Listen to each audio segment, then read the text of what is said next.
ഇത് കണ്ടോ, ഈ ചെറിയൊരു വീഡിയോയിൽ തന്നെയാണ് എൻ്റെ വാച്ച് അവർ ഏകദേശം എനിക്ക് 1000 മണിക്കൂറോളം എനിക്ക് കിട്ടിയത്. ഇത് വെറും 1 മിനിറ്റും 13 സെക്കൻഡുള്ളൊരു വീഡിയോ ആണ്. അതുപോലെ തന്നെ വേറൊരു വീഡിയോസും കൂടി ഞാൻ കാണിച്ചു തരാം. ഇത് വേറൊരു വീഡിയോ ആണ്. ഇതിൻ്റെ റീച്ച് നോക്കുക 42.4K. അതുപോലെ തന്നെ അതിൻ്റെ വാച്ച് അവർ എനിക്കായിട്ട് കിട്ടിയത് 543 മണിക്കൂർ. അതിൽ 101 സബ്സ്ക്രൈബും കിട്ടിയിട്ടുണ്ട്. അപ്പോൾ ഇതുപോലുള്ള ചെറുമാതിരിയുള്ള വീഡിയോസ് നമ്മൾ ചെയ്ത് കഴിഞ്ഞാൽ നമ്മുടെ ഓഡിയൻസ് റിട്ടൻഷൻ പെട്ടെന്ന് കൂടും. അത് മെയിൻ ചാനലാണ് സാജീസ് ചാനൽ എന്നിട്ട് കോമഡി ചാനലാണ്. ഇതെൻ്റെ രണ്ടാമത്തെ ചാനലാണ് ഇപ്പം GK World 234. അപ്പോൾ ഇതിലെ പോപ്പുലർ വീഡിയോസ് ഞാൻ കാണിച്ചു തരാം. പോപ്പുലർ വീഡിയോ കണ്ട ഇത് KSCBയിൽ വന്ന ഫോൺ വിളിയെന്നും പറഞ്ഞിട്ട് ആ ഒരു ചെറിയൊരു 1 മിനിറ്റും 13 സെക്കൻഡുള്ള വീഡിയോ ആണ്. അതിനുശേഷം വേറൊരു വീഡിയോ കണ്ട കാസർഗോഡ് തിരുവനന്തപുരക്കാണ്. അത് 1 മിനിറ്റും 4 സെക്കൻഡുള്ള വീഡിയോ ആണ്. പിന്നെ അതിന് ശേഷം പിന്നെ വേറെ വീഡിയോ 10K അടിച്ചിട്ടുള്ള 1 മിനിറ്റും 15 സെക്കൻഡുള്ള വീഡിയോസ്. അതിന് ശേഷം ഇനി എന്തൊക്കെ സംഭവിക്കാനിരിക്കുന്നു പറഞ്ഞിട്ട് 1 മിനിറ്റും 30 സെക്കൻഡ്. ഇങ്ങനെ ചെറിയ ഷോർട്ട് ലോങ് വീഡിയോ ആക്കിയിട്ട് നിങ്ങൾ അപ്ലോഡ് ചെയ്ത് കഴിഞ്ഞാൽ നിങ്ങളുടെ ഓഡിയൻസ് റിട്ടൻഷൻ കൂടിയിട്ട് അതിൽ കൂടി യൂട്യൂബ് കൂടുതൽ ആൾക്കാരിലേക്ക് നിങ്ങളുടെ വീഡിയോസ് ഇംപ്രഷൻ ചെയ്യും. അപ്പോൾ ഇംപ്രഷൻ നമ്മൾ യൂട്യൂബ് കൊടുക്കുന്നതിനനുസരിച്ചിട്ട് വാച്ച് അവർ വ്യൂസ് കൂടുമ്പോൾ നമ്മുടെ വാച്ച് അവറും കൂടിക്കൊണ്ടേയിരിക്കും.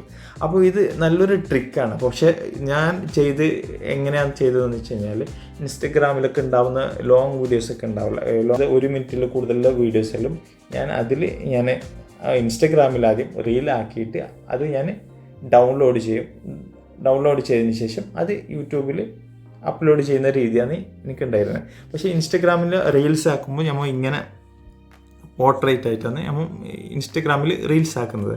പക്ഷേ ഇപ്പോൾ ആ ഓപ്ഷന് യൂട്യൂബ് എടുത്ത് കളഞ്ഞിട്ടുണ്ട്. പോർട്രേറ്റ് ആക്കുമ്പോൾ മിനിമം ഒരു 3 മിനിറ്റെങ്കിലും നമ്മൾ ചെയ്യേണ്ടതായിട്ടുണ്ട്. പക്ഷേ ഈ 3 മിനിറ്റിൻ്റെ ഉള്ളിലുള്ള ഏത് വീഡിയോ നമ്മൾ ഇങ്ങനെ പോർട്രേറ്റ് ആയിട്ട് ചെയ്ത് കഴിഞ്ഞാലും അതിൻ്റെ വാച്ച് അവർ ഇതിലേക്ക് കൗണ്ടാകുന്നില്ല. അപ്പോൾ നമ്മൾ എന്താക്കുക, അപ്പോൾ പോർട്രേറ്റ് മോഡൽ നമ്മൾ ഒഴിവാക്കിയിട്ട് ഇങ്ങനെ ലാൻഡ്സ്കേപ്പായിട്ട് ഇങ്ങനെ വീഡിയോ ഷൂട്ട് ചെയ്തിട്ട് 1 minute 3 second, 1 minute 5 second, 1 minute 10 second, ചിലപ്പോൾ 1 മിനിറ്റ് 1.5 മിനിറ്റ് ആയാലും കുഴപ്പമില്ല. നല്ലൊരു കണ്ടൻറ്റ് വെക്കുക. ആദ്യം തന്നെ നമ്മുടെ വ്യൂവേഴ്സിനെ പിടിച്ചിരുത്താൻ പറ്റിയിട്ടുള്ളൊരു ഹുക്ക് ഫസ്റ്റ് തന്നെ നമുക്ക് വെച്ച് കൊടുക്കുക. അതിനുശേഷം അത് കണ്ടു കഴിഞ്ഞാൽ ആൾക്കാർക്ക് മനസ്സിലാവണം ഇതിലെന്തോ സംഭവമുണ്ട്, കാര്യമായിട്ട് എന്തോ ഉണ്ടെന്ന് കരുതിയിട്ട് അവർ ആ വീഡിയോസിൽ തന്നെ കണ്ടിന്യൂ ചെയ്യും. ആ വീഡിയോസ് കാണാൻ തന്നെ കണ്ടിന്യൂ ചെയ്യും. അപ്പോൾ നമ്മൾ ഈ കാണുന്നവർ ഒരു 1.5 മിനിറ്റിൻ്റെ വീഡിയോ ആണെന്നുണ്ടെങ്കിൽ അവർ ഒരു 60 അല്ല 1.5 മിനിറ്റിൻ്റെ വീഡിയോ ആണെന്നുണ്ടെങ്കിൽ ഒരു 40 സെക്കൻഡെങ്കിലും അവരതിൽ കണ്ടിന്യൂ ചെയ്ത് കഴിഞ്ഞാൽ ആ വീഡിയോക്ക് ഓഡിയൻസ് റിട്ടൻഷൻ കൂടിയിട്ട് കൂടുതൽ ആൾക്കാരിലേക്ക് ആ വീഡിയോ യൂട്യൂബുകാർ എത്തിക്കും. അപ്പോൾ അങ്ങനെയാണ് നമ്മുടെ വ്യൂസ് കൂടിയിട്ട് വാച്ച് അവറും പെട്ടെന്ന് നമുക്ക് കൂടിയിട്ട് മോണിറ്റൈസേഷൻ ആവുന്നത്.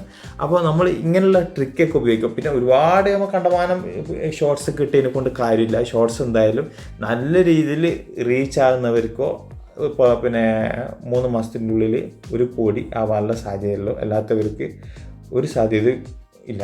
അപ്പോൾ നമ്മൾക്ക് ഈ ട്രിക്ക് എന്ന് വെച്ച് കഴിഞ്ഞാൽ ഇതിപ്പം നമുക്ക് വലിയ ഒരുപാട് റിസ്ക് എടുത്തിട്ടുള്ള ലോങ് വീഡിയോ ആക്കണ്ട. അതുപോലെ തന്നെ നമുക്ക് എഡിറ്റോ കാര്യം അങ്ങനത്തെ ഒന്നും അങ്ങനെയും വേണ്ട. അപ്പോൾ ജസ്റ്റ് നമ്മൾ ഒരു 1.5 മിനിറ്റിൻ്റെ ചെറിയൊരു കഥ ക്രിയേറ്റ് ചെയ്യുക. അല്ലെങ്കിൽ ഞാൻ പറഞ്ഞ 1.5 മിനിറ്റും വേണ്ട, 1 മിനിറ്റിൽ കൂടുതൽ, 1 മിനിറ്റ് 1 സെക്കൻഡ്, 1 മിനിറ്റ് 2 സെക്കൻഡ് ആയാലും കുഴപ്പമില്ല. നല്ലൊരു ചെറിയ കണ്ടൻറ്റ് ക്രിയേറ്റ് ചെയ്തിട്ട് അത് നമ്മൾ ഈ രീതിയിൽ ഷൂട്ട് ചെയ്തിട്ട് അപ്ലോഡ് ചെയ്യണം. ഇങ്ങനെയല്ല കേട്ടോ, ഇങ്ങനെ തന്നെ. ഇങ്ങനെ തന്നെ നിങ്ങൾക്ക് അപ്ലോഡ് ചെയ്യണമെന്നുണ്ടെങ്കിൽ 3 മിനിറ്റിൽ കൂടുതൽ ഉണ്ടാവണം. നിങ്ങൾ 3 മിനിറ്റിൽ കൂടുതലുള്ള റീൽസ് ഇൻസ്റ്റഗ്രാമിലെ റീൽസ് ഉണ്ടാവില്ലല്ലോ. അപ്പം 1 മിനിറ്റ് ആയാലും ശരി, 2 മിനിറ്റ്, ഒരു 50 സെക്കൻഡിലെ വീഡിയോ ഇല്ലാന്നുണ്ടെങ്കിൽ നിങ്ങൾ കണ്ടിന്യൂ അതുപോലുള്ള റീൽസ് ചെയ്തിട്ടുണ്ടെങ്കിൽ അതിൽ ഒരു 3-4 റീൽസ് ഒരുമിച്ച് ജോയിൻ്റ് ആക്കിയിട്ട് നോക്കിക്കഴിഞ്ഞാൽ 3 മിനിറ്റിൽ കൂടും. അപ്പോൾ അങ്ങനെ നിങ്ങൾക്ക് ഇതിൽ അപ്ലോഡ് ചെയ്യാം. അപ്പോൾ 3 മിനിറ്റിൽ കൂടിക്കഴിഞ്ഞാലും നമുക്ക് വാച്ച് അവർ അതിൽ കയറി കിട്ടും. 3 മിനിറ്റിൽ കുറയുമ്പോഴാണ് ഈ പോർട്രേറ്റ് മോഡലിൽ വീഡിയോ ഷൂട്ട് ചെയ്യുന്ന വീഡിയോസ് കയറായിരിക്കുന്നത്. അപ്പം ഇങ്ങനെ 3 മിനിറ്റിൽ കൂടുതലുള്ള ഷോർട്സ് റീൽസൊക്കെ നമ്മൾ ജോയിൻ്റ് ആക്കിയിട്ട് ചെയ്യുമ്പോൾ ഒരു കാര്യം നമ്മൾ ശ്രദ്ധിക്കേണ്ടത്, നല്ലോണം റീച്ച് ആയിട്ടുള്ള വൈറലായിട്ടുള്ള ഷോർട്ട് റീൽസ് ആയിരിക്കണം ഇങ്ങനെ നമ്മൾ ജോയിൻ്റ് ആക്കേണ്ടത്. അപ്പോൾ അല്ലാതെ പിന്നെ വെറുതെ ഇങ്ങനെ തീരെ റീച്ച് ആവാത്ത വീഡിയോസൊക്കെ ജോയിൻ ആക്കി കഴിഞ്ഞാൽ ആൾക്കാർ കണ്ടില്ലെങ്കിൽ അതും ക്ലിക്കാവാതെ ഫെയിലായിപ്പോവും. അപ്പം നമ്മൾ അതും കൂടി നമ്മൾ ശ്രദ്ധിക്കേണ്ടതായിട്ടുണ്ട്. അപ്പോൾ ഇതൊരു ട്രിക്കാണ്, ഇത് ആരും നിങ്ങൾക്ക് പറഞ്ഞു തരാത്തൊരു ട്രിക്കാണ്, ഞാൻ ഉപയോഗിച്ചിട്ട് സക്സസ് ആയിട്ടുള്ളൊരു ട്രിക്കാണ്. അപ്പോൾ ഇതുപോലെ നിങ്ങൾക്കും ട്രൈ ചെയ്യാം. അപ്പോൾ ഇതുപോലുള്ള യൂട്യൂബ് ടിപ്സുമായിട്ട് ഇനിയും നിങ്ങളുടെ മുന്നിലേക്ക് ഞാൻ വരുന്നതായിരിക്കും. അതുവരേക്കും ഗുഡ് ബൈ, ജയ് ഹിന്ദ്.